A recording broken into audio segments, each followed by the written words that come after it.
पकोड़े की कहानी। एक वक्त का किस्सा है। किसी गांव में मीठा नामी एक पकोड़े वाला पकोड़ों की दुकान चलाया करता था। उसके पकोड़े बहुत मजेदार होते थे और गांव में कोई और पकोड़ों वाला न होने की वजह से उसकी दुकान काफी अच्छी चलती थी। लेकिन वो बहुत लालची था और पकोड़ों से फौरन अमीर होना चाहता था। वो लोगों से पकोड़ों की दुगनी कीमत लेता था और घर जाकर सारे पैसे अपनी बीवी को दे देता था। अरे मिठे देख ले मेरे घर में नाजुक हाथ के कैसे मजेदार पकौड़े बनाती हूँ कि सारे लोग सारे पकौड़े फौरन खा जाते हैं। हाँ बेगम तू ठीक कह रही है, लोग तो दीवाने हैं हमारे पकौड़े खाने के लिए। मिठे फिर तो पकौड़ों का रेट तू 2 गुना ज्यादा कर दे, सारे पकौड़े 2 गुना ज्यादा करके बेच दे।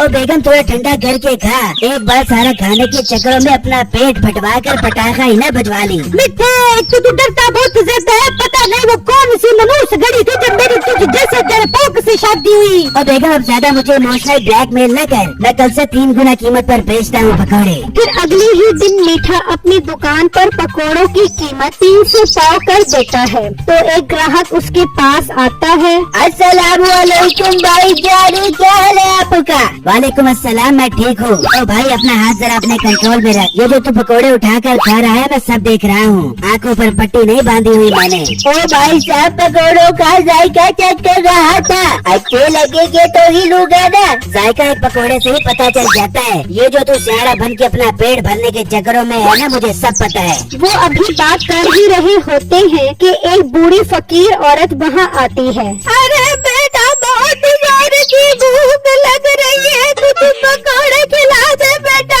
अम्मा 300 रुपए पाव है, कितने पकोड़े दूं आपको? अरे बेटा मैं तो बहुत गरीब औरत हूँ, मेरे पास पैसे कहाँ से आए? बेटा अल्लाह के नाम पे पकौड़े खिला दे। ओ अम्मा ये मैंने कोई लंगर खाना नहीं खोला हुआ जो ऐसे ही फकीरों को अपने खस्ता करारे पकोड़े खिलाता रहूं। चल अम्मा चल यहाँ से अपना रास्ता नाप। बेटा तू तो बहुत बदतमीज इंसान है, तू तो गरीबों की मदद ही नहीं करता।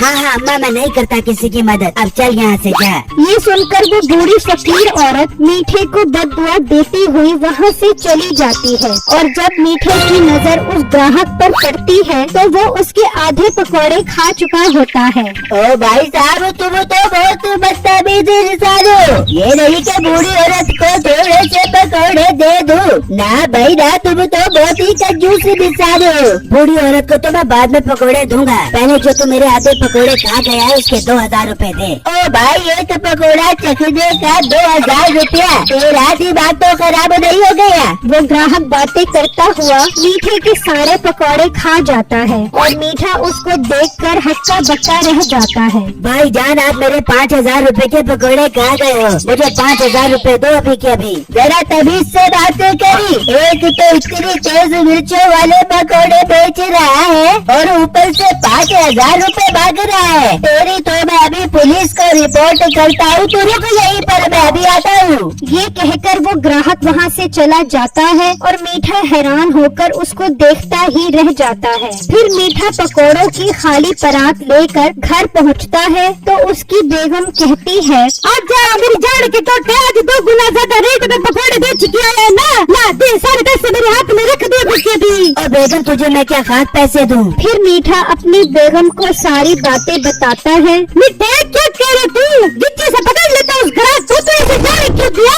ओ बेगम मैं उसे क्या खास पकड़ता, वो तो पहले ही वहाँ से भाग गया था। मिठे आज तू तो खाली आता गया, लेकिन याद रखियो कल से अगर तू खाली आता है तो पकौड़ों की जगह मैं तुझे फ्राई करके दूंगी। ठीक है बेगम, आइंदा शिकायत का मौका नहीं मिलेगा आपको। फिर मीठा अगले दिन पकोड़े लगाकर अपनी दुकान पर खड़ा होता है। पकोड़े पकोड़े गर्मा गर्म पकोड़े, मेरी बेगम के हाथ के बने खस्ता करारे 12 मसालों के बने हुए ताज़ा ताज़ा पकोड़े, जो मेरे पकोड़े खाएगा वो बार बार पागलों की तरह भागा हुआ मेरी दुकान पर आएगा। तो एक ग्राहक उसके पास आता है। अस्सलामुअलैकुम भाईजान, क्या हाल है आपका? वालेकुम अस्सलाम, मैं ठीक हूँ। हाथ पीछे कर अपना और मुँह से बात कर। आई बात समझ। और भाई मुझे तो लगता है तेरा पकौड़े बेचने का मुँह नहीं लग रहा। तो जाता है ना कौन हो? कौन हो आप भाई? जब बताओगे ना तो तेरे पेट उतर जाएंगे। और सुनाओ भाभी ठीक है? हाँ भाईजान, आपकी भाभी बिल्कुल ठीक है। अब बताएं आप कौन हैं? बताता हूँ। तुम्हारा घर वही है या तब्दील कर लिया है? भाईजान घर वही है, हमने तब्दील करके कहाँ जाना है। और तुम जिस गोश्त वाले से गोश्त लेते थे उसके साथ क्या पैसों का मसला चल रहा था तुम्हारा? भाईजान मैंने तो उसके सारे पैसे दे दिए हैं, अब कोई मसला नहीं है। अब आप बताएं आप कौन हैं? अब भाई बताता हूँ। सुनाओ, तुम्हारा बिजली का मीटर कट गया था,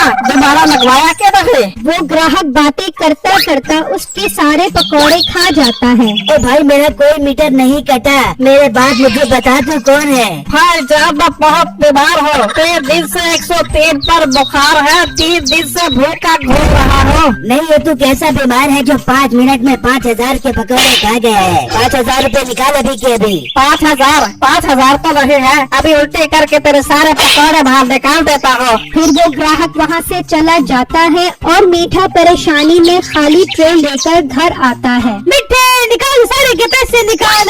देखा मैं लुट गया, मैं बर्बाद हो गया। फिर मीठा नसीबों को सारी बातें बताता है। मिठे मैंने कहा था ना कि अगर तू पैसे न लेके आया तो फिर तेरी खैर नहीं। अभी के भी मुर्गा बन जा, अपना बैकग्राउंड ऊपर कर ले।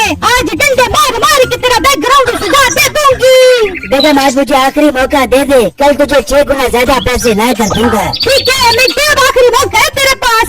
फिर मीठा अगले दिन पकोड़े लगाकर खड़ा होता है तो एक ग्राहक उसके पास आता है। ओ भाई पकौड़े कैसे दे रहे हो? भाई 300 रूपए पाव के हिसाब से दे रहा हूँ पकौड़े। ओ भाई शहर छाट वाले इलाके में एक मकान बन रहा है, वहाँ मजदूर काम कर रहे हैं, आप जाकर उन्हें पकौड़े दे आओ और उनसे जाकर खुद ही रेट की बात भी कर लो आप। ओ भाई 300 रूपए पाव से 1 रुपया भी कम नहीं होगा। ओ भाई साहब मैं तो आपका भला कर रहा हूँ, उनके पास जाओ, उन्हें 600 रूपए पाव के हिसाब से पकौड़े बताना, आपको अच्छा प्रॉफिट हो जाएगा।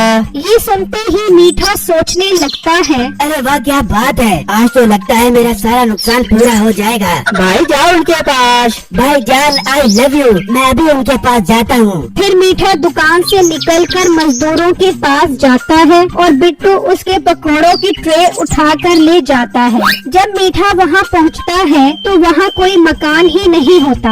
यहाँ तो कोई मजदूर नहीं